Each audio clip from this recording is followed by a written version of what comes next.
antara catatan-catatan yang didokumentasikan oleh para ulama terkait dengan aspek pencarian guru yang baik dari pengalaman Imam Hasan al-Basri, dicantumkanlah kemudian oleh para ulama, dikutip oleh ulama setelahnya, dan Hadratus Syekh Muhammad Hashim bin Asy'ari mengambil satu bagian catatan itu, dituangkan dalam kitabnya, dan ini yang tadi kita bacakan. Apa kata Imam Al-Hasan al-Basri, sosok yang diasuh oleh istri Nabi sallallahu alaihi wasallam, sosok yang diasuh oleh para sahabat, didoakan oleh para sahabat, didoakan oleh Umar bin Khattab radhiyallahu taala anhu. Di antara wasiat atau pesan buat beliau bagi para penuntut ilmu yang ingin mencari guru, perhatikan kalimat berikut. Qala, beliau menyampaikan, uqubatul ilmi, sungguh hukuman bagi ilmu itu, mautul qalbi, ialah wafatnya hati, matinya hati. Jadi ada nestapa ilmu, ilmu yang nestapa, ilmu yang terhukum, ya, punya ilmu tapi terhukum. Awas tuh. Jadi ada ustad-ustad, ada kiai dalam tanda petik ya, ada habib dalam tanda petik, para pengajar-pengajar, nih guru-guru di sekolah juga masuk nih. Awas, hati-hati ya. Pokoknya yang dititipi ilmu buat ngajar. Ada yang hatinya mati, yang ilmunya terhukum. Dia punya ilmu, ngajar, tapi hatinya mati, ilmunya terhukum. Nah, ini kurang layak untuk diambil ilmunya. Kurang layak untuk diambil ilmunya. Apa yang dimaksud dengan matinya qalbu itu sehingga ilmunya terhukum?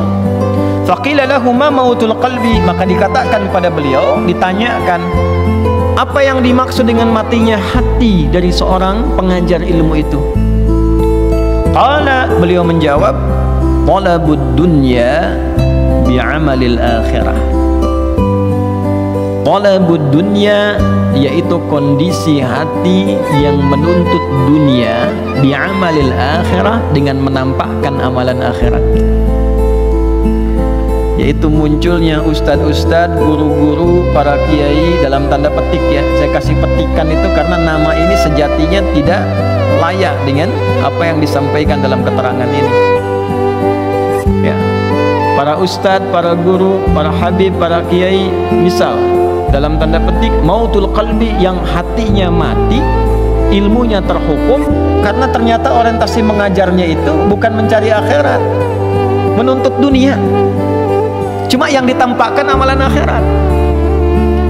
Kayaknya ngajar Quran, tapi ternyata yang dicari tarifnya. Ustadz, ini nanti mau ada akad nikah nih, bisa nggak Ustadz ngaji? Boleh ya. Cuma asal tahu aja ya, saya kan berangkat dari situ ya, ada bensinnya. Jam sekian kan saya nggak sarapan juga lah ya. 2 digit lah. Udah pakai begitu tuh. Ini mautul qalbi nih ya. Nanti ngajinya cuman kedengaran suara gelombang-gelombangnya aja tuh, echonya tinggi, naik turun, naik turun, naik turun. Tapi yang dicari apa? Dunianya ya. Tidak semua begitu, ini cuma ditandai aja. Kalau ada yang begitu hatinya mati, maka nanti bacaannya nggak sampai ke jiwa, apalagi ke pengantin. Pengantin mikirnya cepat akad aja nanti tuh. Sama. Nah, ini pengajar demikian. Jadi kalau di sekolah-sekolah Islam murid-muridnya tidak berkembang baik, coba cek gurunya. Coba cek gurunya. Cek pengelolanya, niatnya benar nggak bikin sekolah itu? Ada nama Islamnya loh, dihisab itu. Dihisab di hari kiamat. Anaknya berislam nggak tuh anak didiknya? Jangan-jangan SPP-nya aja makin besar. Jangan-jangan guru yang datang pun datangnya mencari amplopnya saja. Ngajar di mana? Sekian. Gajinya berapa? Sementara dia yakin rezeki sudah diatur oleh Allah. Ya, ini saya tidak bicara di level biasa, saya level pengajar. Bicaranya di level pengajar. Kalau sudah orientasi gurunya, ustadznya, pengajarnya hanya mencari dunia, maka ilmunya tidak akan berkah. Itu yang tidak memberikan pengaruh ke hati, ke jiwa-jiwa anak didiknya. Coba cek sekolah itu, sholatnya bagaimana anak-anak itu, kenal Allah gak, ngajinya bagaimana. Jadi kalau ada perkembangan anak tidak seperti yang diharapkan, yang dicek pertama kali bukan keadaan anaknya. Yang pertama, coba bagaimana cara guru mengajarnya, bagaimana niatnya. Ustadz juga sama di masjid-masjid ini ya. Coba lihat berapa keberkahan yang bisa diberikan oleh Allah kepada murid-muridnya. Salah satu yang harus penting untuk diupayakan adalah ini, mengembalikan niat kepada amal akhirah wa talabul akhirah. Jadi kalau misalnya Anda menemukan orang-orang yang mengajar belum apa-apa bicaranya sudah dunia, itu hatinya sudah mati, ilmunya terhukum. Bagaimana Anda bisa belajar dari sosok yang ilmunya pun terhukum, hatinya mati, tapi yang ditampilkan tuh performancenya seperti akhirat, pakaiannya pakaian akhirat, bicaranya tentang akhirat, padahal di hatinya pencarian dunia. Nah, inilah yang diingatkan tadi dari imam kita saat bacaan di Asy-Syu'ara tadi, ayat 128 sampai 145 tadi. Ya. إذ قال لهم أخوهم صالح ألا تتقون, ya, sampai ke kalimat yang sangat indah sekali, wa ma as'alukum alaihi min ajrin in ajriya illa ala rabbil alamin. Itu manhajnya para nabi, para rasul. Aku kalau ngajar, acuan utamaku tuh bukan upah, bukan honor, bukan gaji dari kalian, karena honorku sudah ditetapkan oleh Allah, gajiku sudah diatur oleh Allah. Yang ditugaskan kepadaku hanya menyampaikan, fadzakir innama anta mudzakir. Yang suka baca Yasin tuh kan manhaj para nabi rasul, diteruskan pada orang-orang soleh yang baca Yasin tuh, ayat 20 sampai 21 itu masih ingat gak? Di halaman 441 tuh paling kanan di pertengahan ya. Coba lihat tuh, wajaa min aqsal madinati rajulun yas'a qala ya qaumi ittabi'ul mursalin. Teruskan, ittabi'u man la yas'alukum ajran wa hum muhtadun. Datang sosok orang dari jauh untuk mengingatkan masyarakat pada pola hidup yang tidak sehat. Susah diingatkan orang yang baik-baik, yang lurus-lurus, tapi hobinya memang kadang-kadang ngundang orang-orang, tapi nggak jelas, cuma buat tertawa kadang-kadang, cuma buat pamer bahwa saya bisa ngundang si fulan, buat rame gitu kan. Maka diberikan standar, ya qaum ittabi'ul mursalin, ya kaumku ikutilah orang-orang yang diutus ini, sosok-sosok yang diutus ini. Ya, siapa tipikal orang yang diutus ini? Ittabi'u man la yas'alukum ajra. Kalau Anda ingin belajar, ingin ikut, bukan cuman ikut menuntut ilmunya, tapi menuntut akhlaknya, menuntut kepribadiannya, mengamalkan amal soleh yang bisa Anda teladani itu. Coba cari man la yas'alukum ajra. Orang yang sedang mengajar pun dia tidak pernah kepikiran tentang materi duniawi. Yang dia pikirkan bagaimana Allah ridha, yang dia pikirkan bagaimana ilmu sampai, yang dia pikirkan bagaimana amal bisa terawat. Wa hum muhtadun. Orang inilah yang mendapatkan petunjuk dari Allah Subhanahu wa taala. Jadi yang pertama, kondisi hati seseorang yang mati itu ketika pengajarannya diikat oleh unsur duniawi. Ya. Bahasa tegasnya kalau dalam Quran tuh ginilah, wala tamnun tastakthir.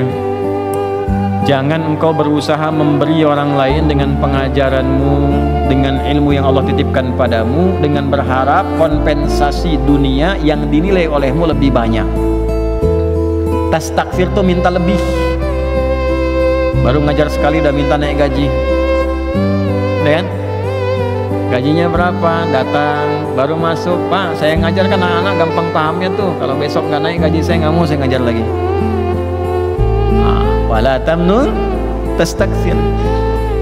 Itu hal yang pertama. Jadi kalau Anda ngundang orang yang dalam tanda petik disebut ustadz itu sudah minta tarif di awal, udah coret dicoret karena yang bersangkutan sifatnya dicoret oleh para ulama. Coret. Mautul qalbi, uqubatul ilmi. Ini ilmunya terhukum. Nanti kalaupun datang, ilmunya diikat dengan tarifnya, segitu aja. Anda bisa ketawa saat itu, tenang saat itu, habis itu muncul lagi masalah, nggak selesai jadi solusi. Gitu aja, nggak ada manfaat. Nah, ini yang nyampaikan bukan saya, ya, dari isi kitab. Makanya ulama-ulama ini kembalilah ke jalannya yang betul itu. Jadi ahli kitab, jangan jadi ahli proposal. Ya, jadi ahli kitab. Makanya di Timur Tengah biasanya ulama-ulama itu dirawat oleh negara. Kalau kita itu Kementerian Agamanya mendata para ulama-ulama sampai ke masjid-masjid muadzinnya digaji. Ya, karena zakat umat Islam di Indonesia ada dana abadi umat dan sebagainya. Ya, kerjasama dengan Basnas, masukkan ke satu bagian itu untuk ulama-ulama mengajar, ustadz-ustadz supaya kesejahteraannya meningkat. Jadi begitu mengajar karena sudah sejahtera, sudah bagus, nggak mikirin lagi duniawi. Di Timur Tengah begitu. Saya waktu diangkat jadi amil khutabah di Tripoli, diberikan gaji, berikan honor, dan nggak pernah terpikir tuh ulama-ulama itu nggak pernah terpikir.